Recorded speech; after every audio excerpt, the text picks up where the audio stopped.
What up, peeps? Emerald signing in. I'm. I thought I'd go on this little portal right here. This is the Division of Child Support Services portal. This is I checked these little blue checks right here. That's stuff that I did. I was reading before I actually started recording, and these are things. It's talking about the child support process, how it starts, and this is to put emphasis on things I've said in the past about child support first having to be an agreement, between the non-custodial parent and the custodial parent.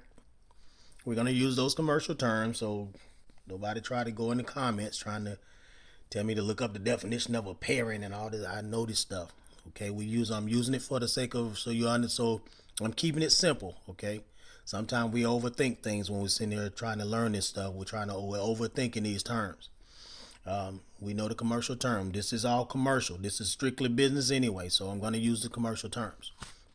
Okay. Um, right here, as you see, the number one is that it tells you that you have to pay a fee. It's non-refundable. Um, that's a federal code. It's the authorized division of child support to charge an application fee um, and to recover the cost of any services performed for the applicant who are not receiving public assistance. Okay, let me zoom in on that a little bit. I wanted to bring this is one for Georgia. That's why you see OCGA. That's a Georgia code. Okay, that's a Georgia statute. So this is for Georgia. That's where I am. So you have to look in your state statutes to see how the process goes, and it's pretty much all the way around the board. They use the same process. But I thought I'd you know point out something that I found interesting right here. Down here where it says um, right here, this third one right here, where it says the child support agent. Okay, the child support agent or assigned representative who is handling my case. Well, these are things you have to check these boxes in order for them to move forward with your application. These are things you have to understand before you get started. Okay, these are things for you to understand and check to confirm that you understand it and you agree to it. Okay, that's why they have at the top of this thing in that green area where it says agreement. That's what you have to agree to in order to see right there, agreement.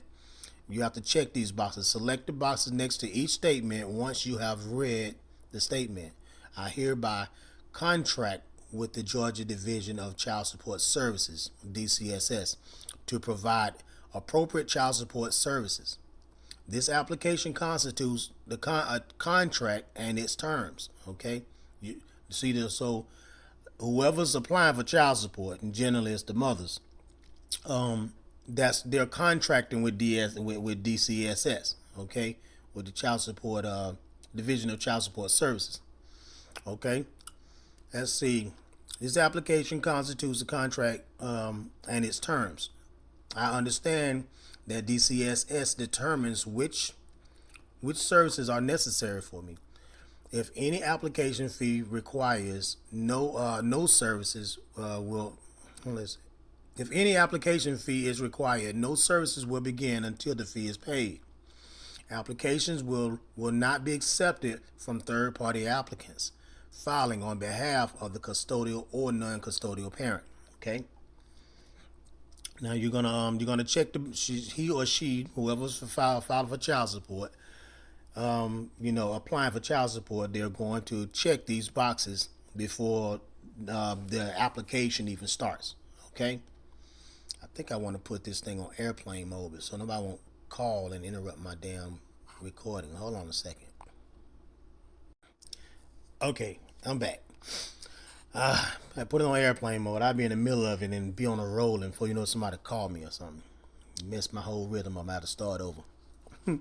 But anyway, um, you authorize it. The third one right here tells you about. Let's see. The Georgia law provides that. That's the second check. Provides that an application for the services by persons for service by persons not receiving TANF is in agreement to DCSS of their right to receive child support. That's okay.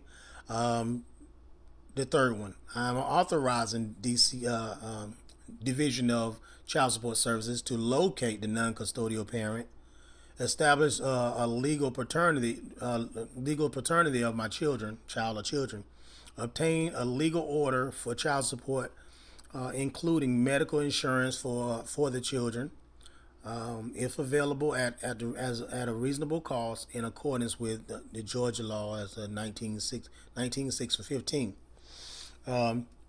To review and modify my child support order upon written request every 3 years or at an earlier date if there is a significant change in circumstances in accordance to the Georgia law 19.11.12. Enforce the child support order as permitted by law. Collect and distribute child support payments through the DCSS Family Support Registry. Okay, so when I'm gonna speak mainly. Okay, keep in mind when they go in this agreement, this is more like this is sort of like a power of attorney operates like that. Is where you're given where the applicant is going into a contractual agreement for them to act on the applicant's behalf. Okay, that's why they're the ones that do all the fighting for the applicant. The applicant does no fighting. They actually just provide the information and allow them to do all the dirty work. Okay, because they have to first go into that agreement to do that. Okay, the child support agent or assigned representative who is handling my case will contact the non-custodial parent of my child or children to set up a meeting with him or her to get them to agree to pay child support. See, they have to agree. You have to get them to agree to pay child support. The amount of child support to be paid generally would be based on his or her income. If I have any information that I believe the child support services office should know about for this meeting, such as non-custodial parents' income, I must contact their office immediately. Otherwise, an agreement may be reached. There's the word agreement right there again. Agreement may be reached on the amount of child support to be paid based on other information, including what the non-custodial parent tells the agent. Okay? If you're giving the information on your own, then you're asking to be put on child support. You're going along with that shit. When they turn around and they petition you and they want you to give a financial affidavit, all your financials, you're entering into an agreement when you choose to do so. They can't make you give anything. Stop giving information out. If they're doing it on their own, finding out your information on their own and using it on their own, you have to call them out on identity theft, because nobody has consent to use the name that your father mother gave you, the all caps name, which is the legal entity that only you're authorized to use to conduct business with, the social security number that's attached to that name. You're the only one that has the authority to use that. You're the only one that has authorized to use that number. Okay? And the address, the phone number, any information that's attached to that name, that all caps name, you're the only one that's authorized to use that information. You have to agree with these people in order for them to use it. If you choose to give it to them, right here it tells you right here is what the non-custodial parent tells the agent. If they choose to give it to them, then keep in mind at the beginning of that statement, it states right there clearly that they have to set up an appointment, a meeting, to get him or her to agree to pay child support. That's the very first statement right there. And then it says at the last statement in that area, it says that you must the non-custodial, the custodial. It say otherwise, an agreement may be reached on the amount of child support to be paid, based on the information, including what the non-custodial parent tells the agent. And so they come up with an agreement. They're using that word agreement all the way through this thing. And if you use and you're going along with the process by giving them information, giving them your financials, your check stubs, your an affidavit is also part of an agreement, because you're swearing, this is how much I make, this is where I work at, this is how this is what my income is like, this is what my living conditions are. You're going along with the shit. You're not supposed to go along with it if you don't want to be on child support. The thing is, nobody's putting you on child support. You are agreeing to be in a child support contract. You are entering into an agreement. That is constitutional, because once you get to a point where you agree to a contract, then it's constitutional. Because you can't say it's unconstitutional if you're agreeing to it. If you're giving them the information that only you're authorized to use, you're giving them the information that only you that you have to that only you have the authority to consent for anyone else to use, and you're consenting, whether you're just going along with it, or you're verbally, or however way you're allowing them to use that information, even by acquiescence, it's still agreement. So you can't say it's not unconstitutional if they agree to it. If you agree to it. So I wanted to point that part out, because it caught my attention. I thought I caught myself taking off about this when I first read it. So I thought I'd do a screen recorder, a screen recording, so that I can kind of point this out to y'all. Now let me go further with this here. Let me read a little bit. I'm gonna pause this for a second. Well, no, I'm gonna keep it going. I'm gonna flow with it. Hopefully I don't fuck up. But I made my point in this video. If I do mess up, and I'll just post it like it is. But that's the main point I wanted to make for this video. The next one says, I must agree to submit myself and or my children, in this case, to generic testing if necessary for DCSS to provide a requested services, to provide the requested services. See, now they're contracting the children into the situation. Okay, it only takes one parent, the mother or the father, whoever is applying. It only takes one of them to agree to allow these third party companies to do these things with your children, using the children's DNA to try to get involved in this. Okay, so it only takes one to agree to it. Okay, DCSS may use an attorney to establish or enforce my child support order. The attorney represents the interests of DCSS, and no attorney-client relationship exists between the attorney and me. I'll read that again. The attorney represents the interests of DCSS, and no attorney-client relationship exists between the attorney and me. See, the attorney don't even work for you. Don't even work for the baby mama. The attorney don't work for the attorney. They're actually working for DCSS, and they're trying to generate. Of course, the DCSS, they work. They are connected to the state, so you already know it's generating money for the state. So now, they're making sure that the one that's applying for this here, generally the mothers, you already know, it's common knowledge.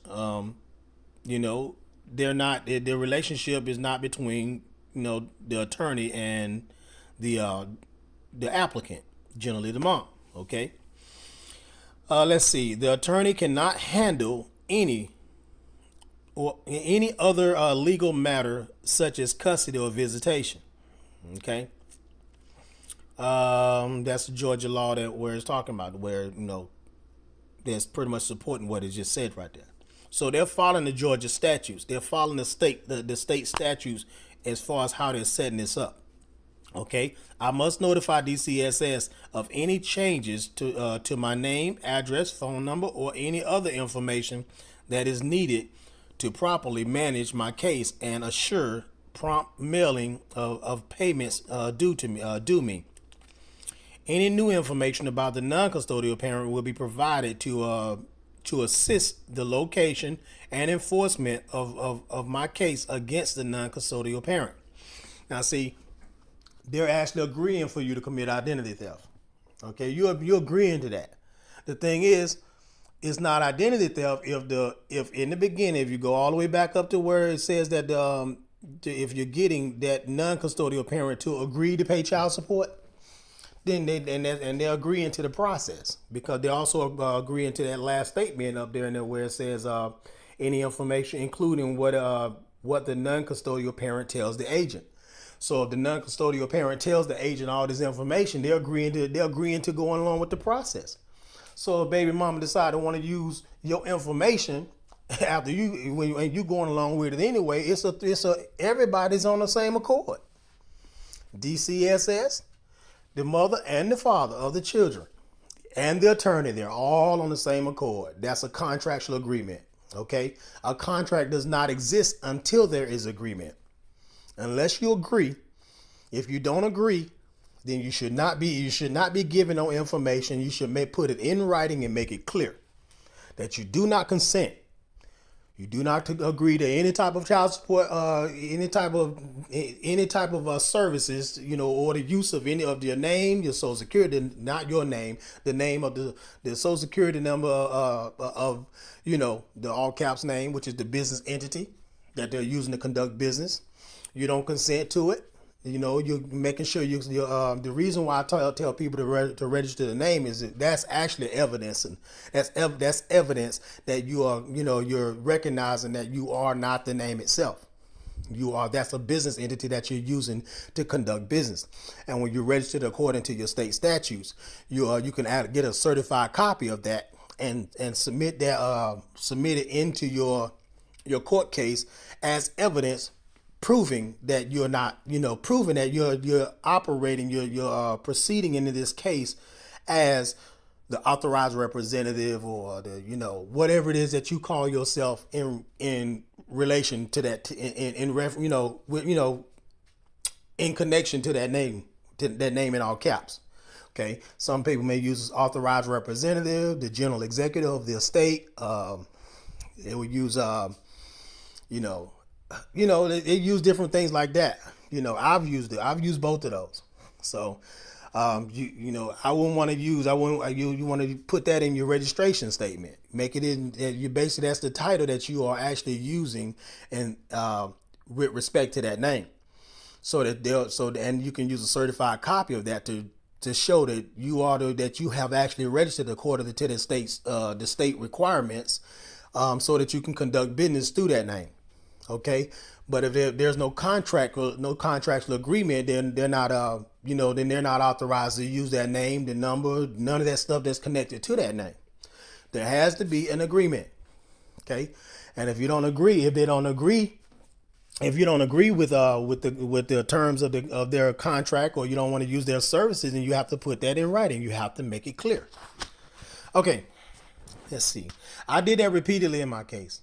I know I made it very clear multiple times that I don't consent to any services, any child support whatsoever. Now, I didn't want to be on it. I didn't agree to it. I didn't give them no information. I didn't give them no social security number. I didn't give them anything. Anything that they had attained, they attained it from her, my son's mom. But I called everybody out on identity theft, including the judge, because they all decided to want to use my name, rather in any derivative. They want to use the name, they want to use the address, social security number, try to guess what they think I make, try to come up with some type of order to try to force me into a contract. It would be, they'll willfully committing identity theft. And that's a tort claim, because you don't have authorization to use the name without my permission. Okay. Now, and if you look at Section 8 of the Child Support Enforcement Program, you'll find, I might pause this video and show it to y'all, but I'll probably have to do that when I'm done. It shows you that it has to be an agreement. Again, it says there has to be an agreement.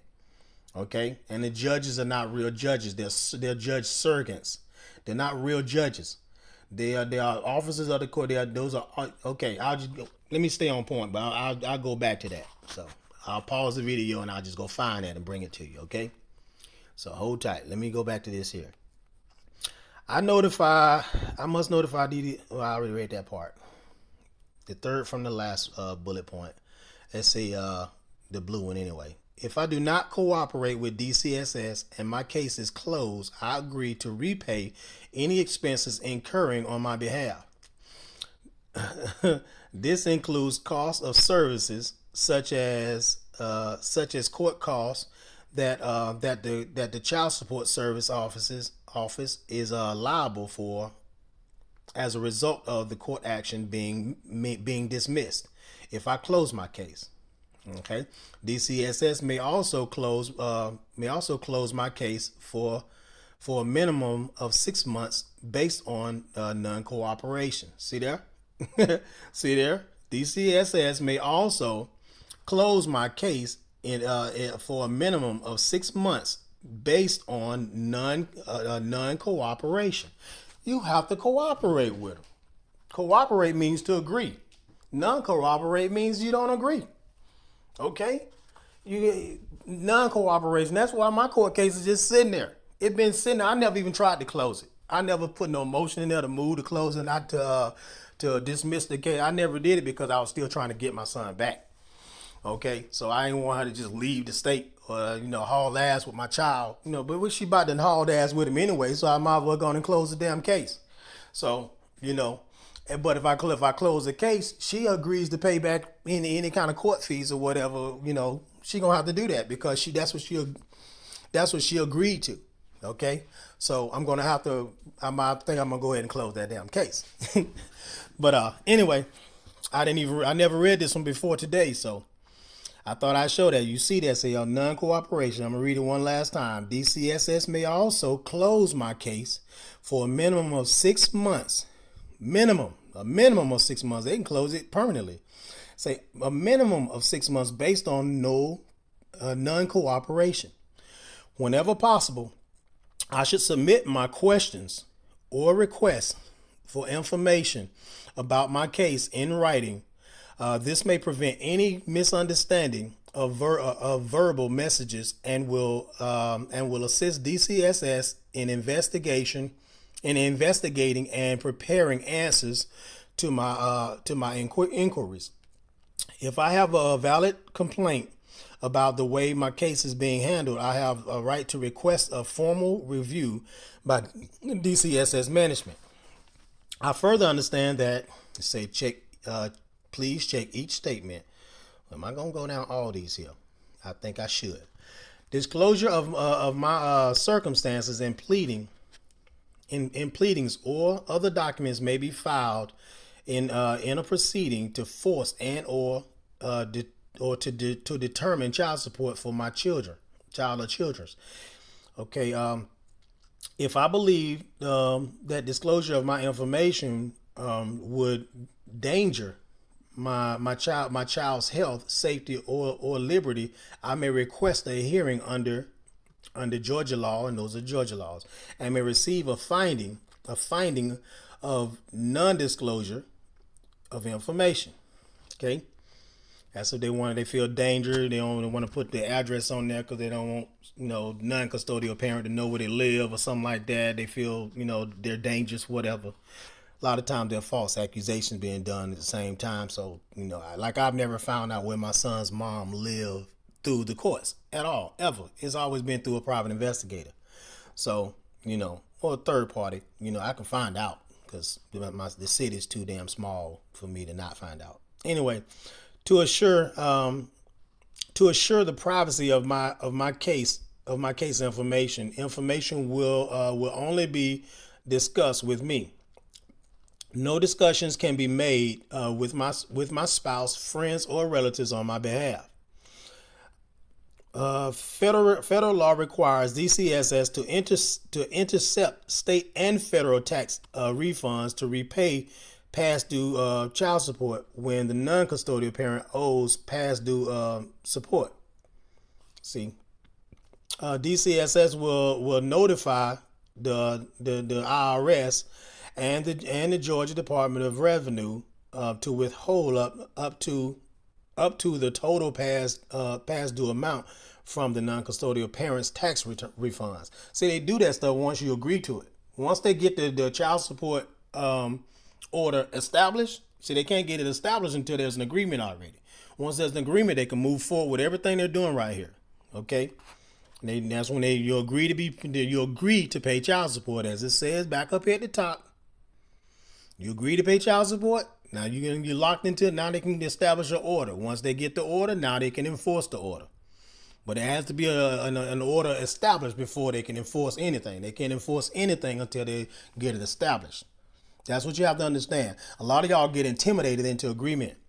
You go to court, you get be scared of the surrogate judge. You know, they're talking all tough and loud talking. You're talking with this authority voice, and you thinking if you don't go along with it, you go to jail. And that's not the case. You know, they can only bully you like that. Once you done locked yourself into the damn contract, now they're trying to bully you because now you agreed to it. You know, even though they're not supposed to still bully you in the court in the first place. But you know, that's why they do it, because they know you don't know how to fight. Okay.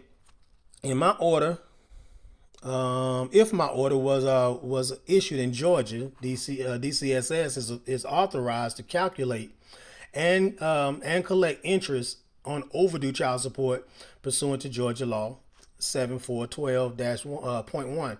Any court or administrative order issued outside the state of Georgia may or may not be subject to interest. Interest will be collected. Will only be collected on out of state child support orders when the referring agent calculates the interest and or there is an order adjudicating the interest in terms of the specific dollar amount.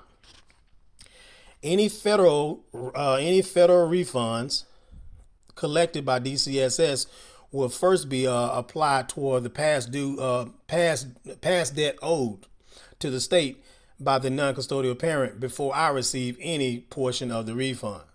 So even if that joker's behind and if the one that's on child support, they're behind, say a couple thousand, 3,000, whatever, however much, and it's the same amount that they're getting back on tax return, the DCSS is going to take all that and baby mama still won't get nothing. Or whoever that applied is supposed to be receiving it, they won't get anything because DCSS, they're first in line. Okay. If a federal tax refund is intercepted from a joint return, the IRS must determine what portion, if any, is due my case. The IRS may adjust the amount of the refund based on the joint filing and can do so for up to 6 years. I will be responsible for repaying DCSS for any monies that I receive incorrectly. If the state tax refund is intercepted from a joint return, DCSS will determine what portion, if any, is due my case. Federal and state tax monies could possibly take up to 6 months to be distributed to me due to state and federal laws, administrative hearings, or joint refund issues. While I was reading this here, you see how the DCSS they're making money off the situation too? They're even prioritizing themselves over the baby mama or whoever's supposed to be receiving this child support. I thought this was supposed to be in the best interest of the child. I thought this money is supposed to go to the child for taking care of this child. But you see, DCSS is all in line. They're first in line. They get theirs first. The child could be going without, could be starving. The child's mom could be living completely off of that money, and he's behind. And then he files for taxes or whatever, and then DCSS gonna take that. The child could stand. Mom and baby mama can still be homeless, lights about to get cut off, starving.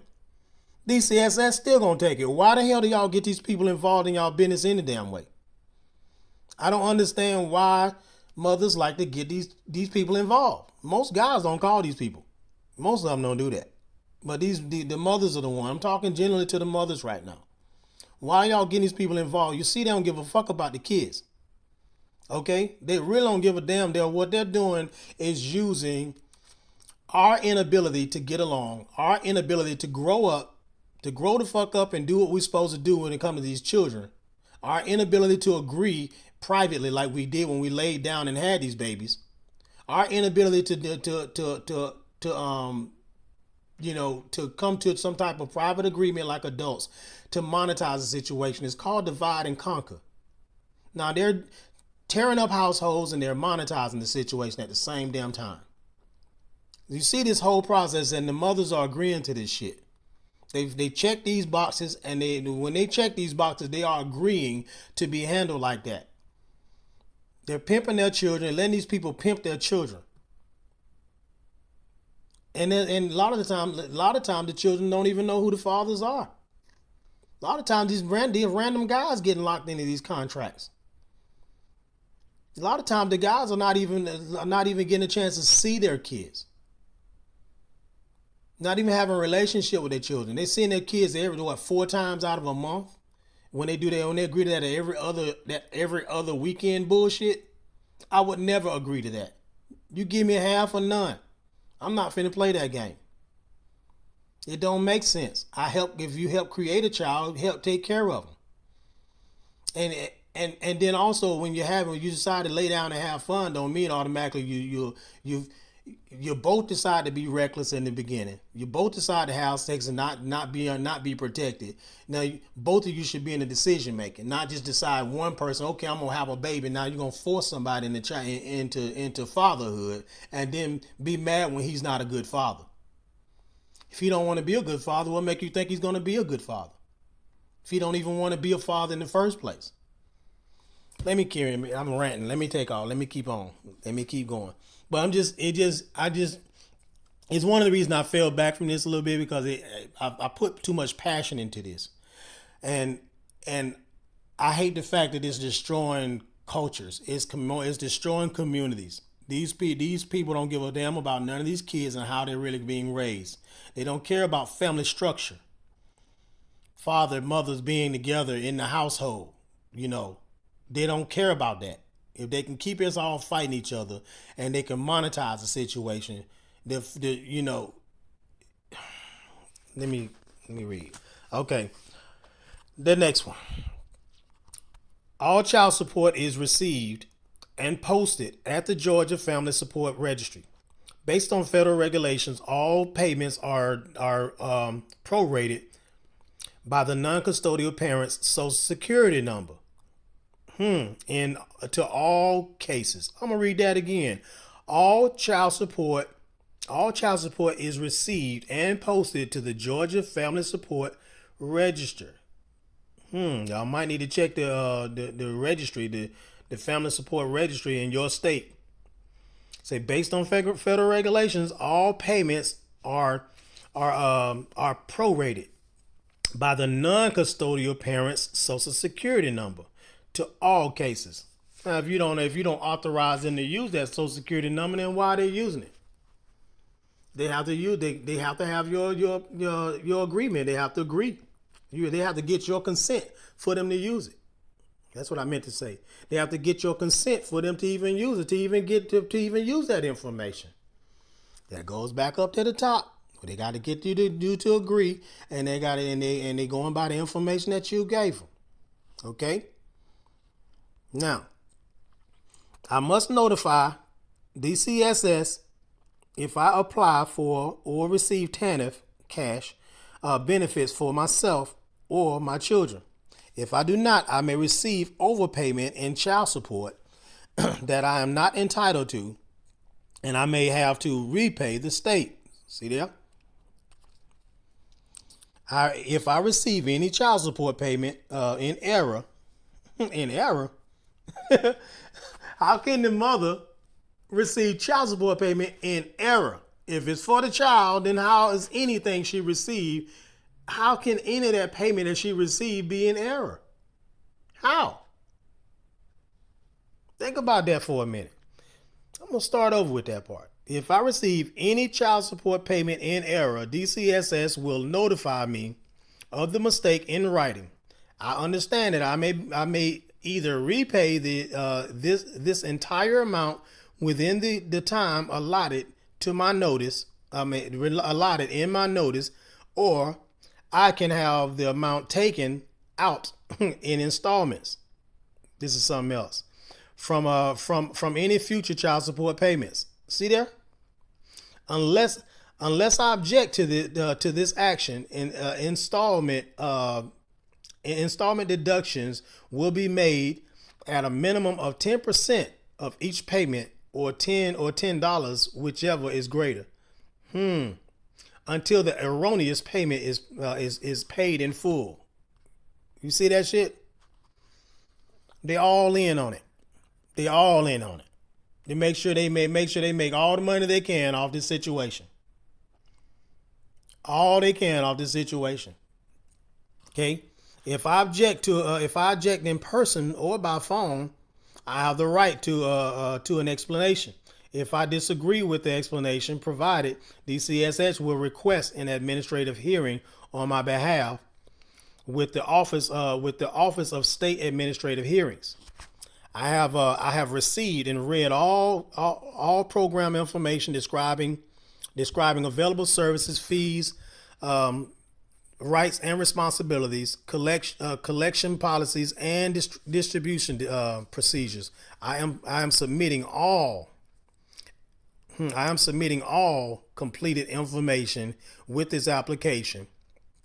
I certify that all of the information supplied by me is true and correct to the best of my knowledge and belief. That's an affidavit right there. That's how you swear something under penalty of perjury right there. Well, it didn't say on the penalty of perjury, but that's how you create an affidavit. Okay, when you swearing something under, anyway. Oh, that's what it says right there in the second paragraph, under penalty of perjury. This is an affidavit. This is an affidavit. Okay, let's see. By selecting next at the bottom of this page, I am also agreeing to use an electronic signature.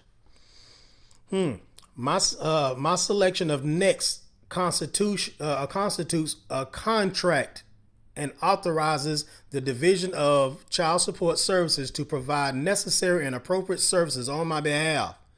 Okay, this is a contract. Okay, it's an affidavit.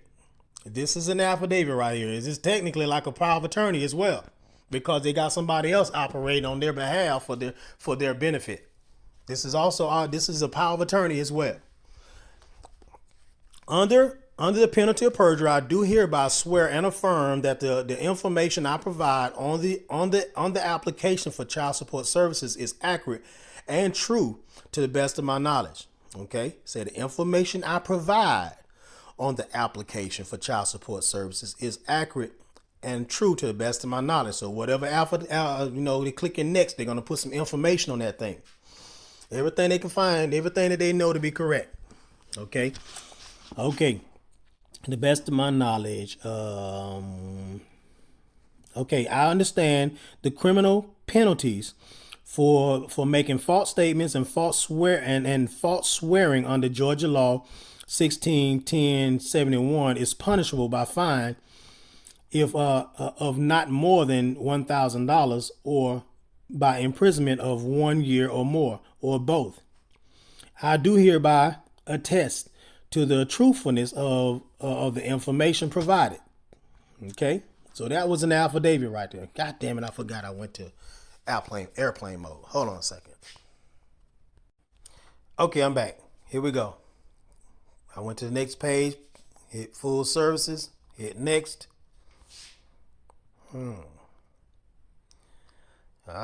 Description. Other parent. I'm gonna go with this part first. Other parent. So I guess you gotta highlight this. So use the links to complete the application. You may use the save for later button on each page to save your work. Saved applications are available for 7 days. Okay. Now, see right here, the other parent. They got the child's name on there, other information. Okay. This the applicant. Just save the baby mama or baby dad, whoever's applying. That's the applicant's information. Other parent is the one. See, it says the other responsible parent. That's who's trying to do that, who they're trying to get information from. Okay. That's who they're trying to get That's their info. That's the information that you're supposed to authorize them to use. Okay, I'm gonna click on it. First off, the name. Okay, they got the name, middle name, last name. First, middle, last, and the social security number.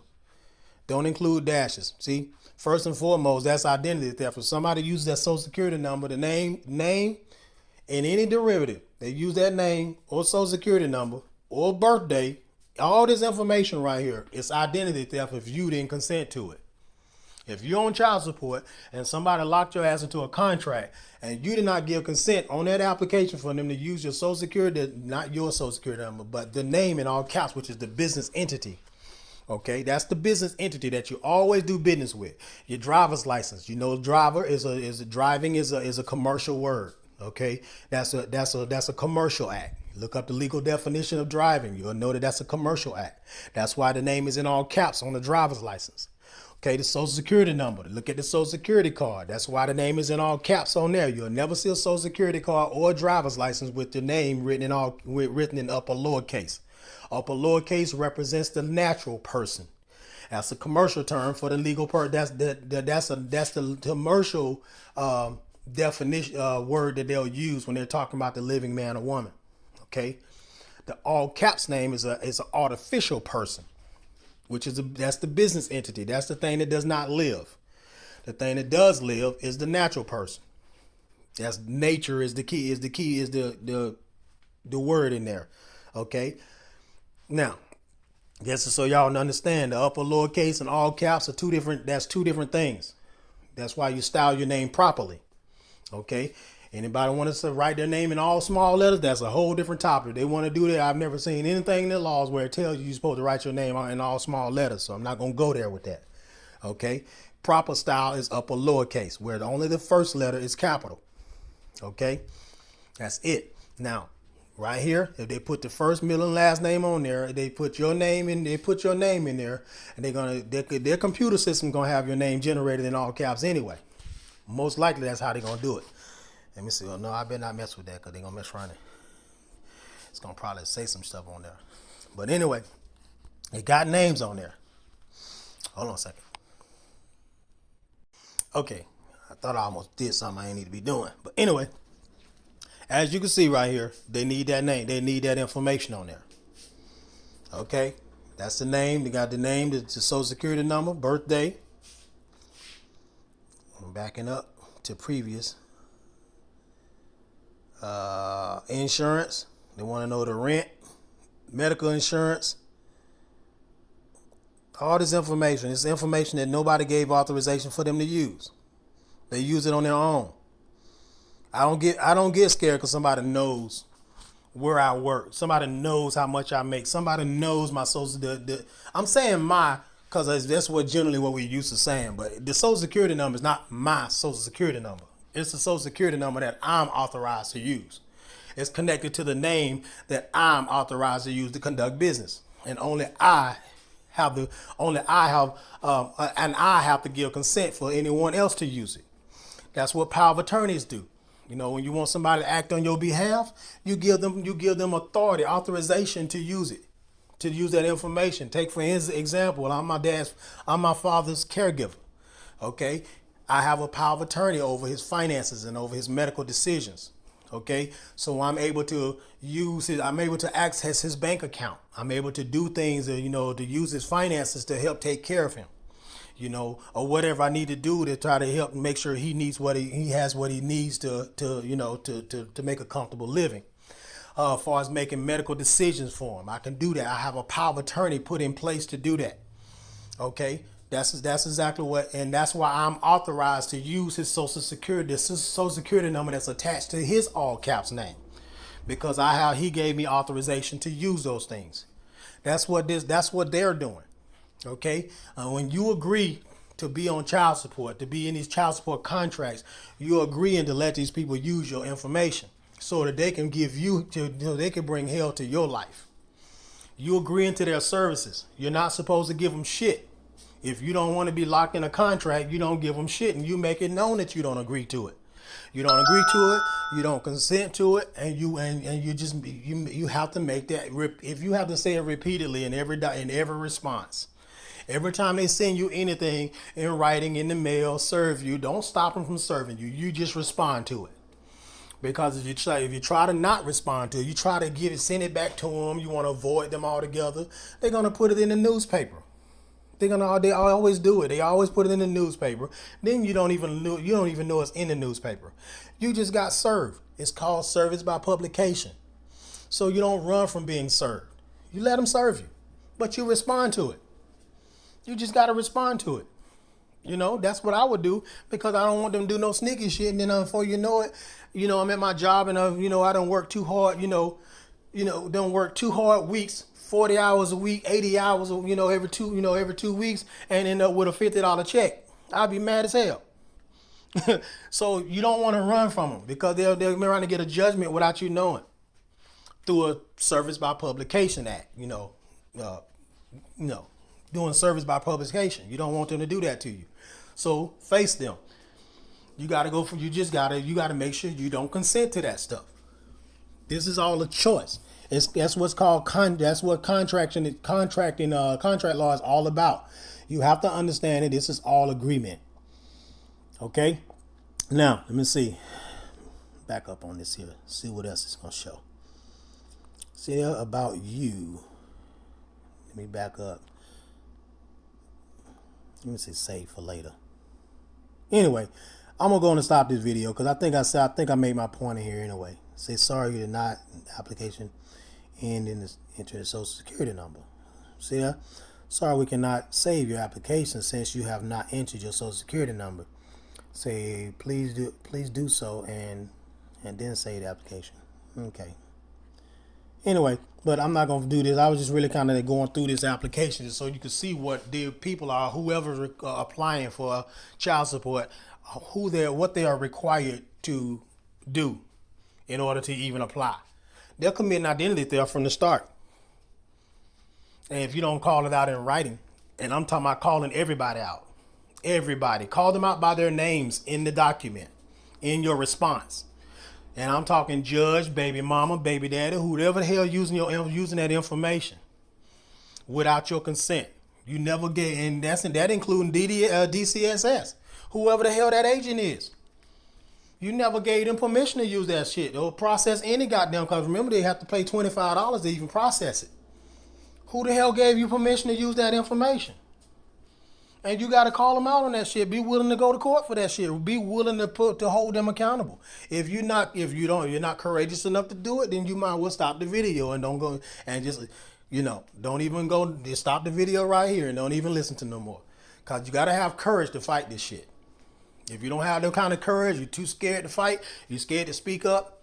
You're scared to get before a judge and call them out on some bullshit. And you don't have to be belligerent. You can be respectful, but you got to make sure you're holding them accountable. You can do it with respect, but you got to also not be scared either. You can't be trembling in your damn voice, scared of them. You just got to be willing to speak up. And and that's why it's good to study this stuff, so you'll know what you're talking about when you open your mouth, because you've read it for yourself. Okay? But I'm gonna go ahead. I don't never make my videos this damn long, but I found this and thought I'd make a video, and I'm gonna go ahead and shut it on down, and you'll see y'all on the next video. This has been a minute since I've done one, so I'm at the point where I can actually make a whole lot more videos. So I'm about to get it popping. Y'all, we'll talk to y'all later on the next go round. Emrose signing out.